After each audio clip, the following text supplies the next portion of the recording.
Michigan has completely caved to Muslims. Here's what they are imposing on terrified citizens right now. Has our nation gone completely Muslim gaga?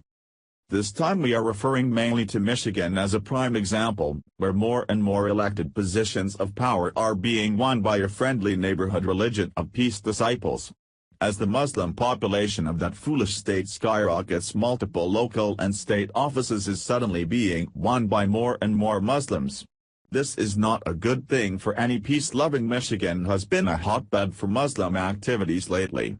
From plots to attack the U.S. from within, to honor killings, to the mutilation of female genitalia by Muslim doctors who sympathize or practice the satanic Islamic law that is Sharia.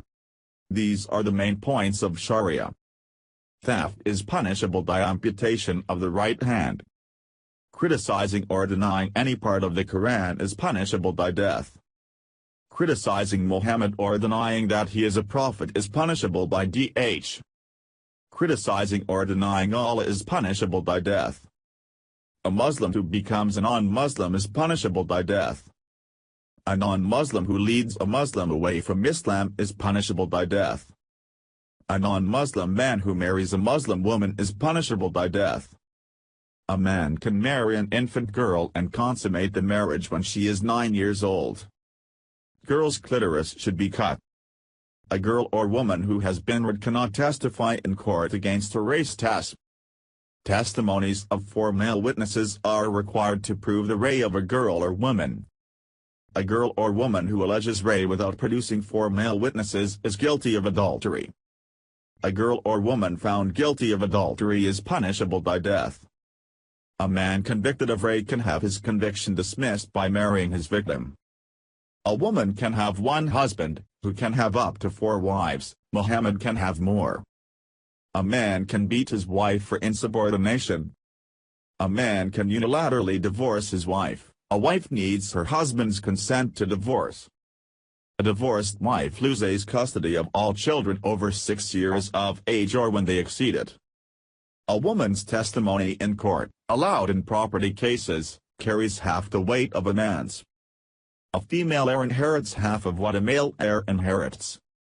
A woman cannot drive a car, as it leads to fitna. A woman cannot speak alone to a man who is not her husband or relative. Meat to eat must come from animals that have been sacrificed to Allah, that is, be halal. Muslims should engage in taqiyya and enlighten non-Muslims to advance Islam.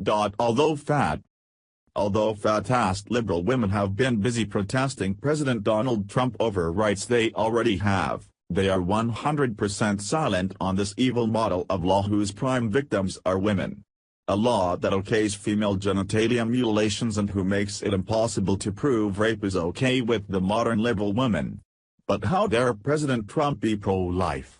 This past week the great state of Texas, led by Republican Governor Greg Abbott, passed a law where it makes Sharia illegal within Texas state lines. Texas had issues when a Sharia court had tried to establish itself in Austin, Texas in 2015. Now we all know Austin is a very liberal city, but the rest of Texas isn't about to put with crap like this. So they sent out a resounding no. Representative Jeff Leach, RTX, who co-authored the bill, was very thankful towards Abbott and praised the law as vitally important bill to further safeguard and protect our constitutional rights. Knowing how quickly Sharia law poisons a community, his words are nothing short of prophetic. An earlier attempt at this, House Common Sense motion, Bill 562, was struck down by the ACLU, a group that never stands for any Christian or Jew, but never misses a chance to bow to Allah. Stating that Sharia and other wretched constructs have crept into the courts with custody and family matters, Representative Dan Flint, RTX, said, "My colleagues and I here at the Texas legislature want to make sure Texas judges never apply foreign law in Texas courts in violation of constitutional rights and the public policy of our state.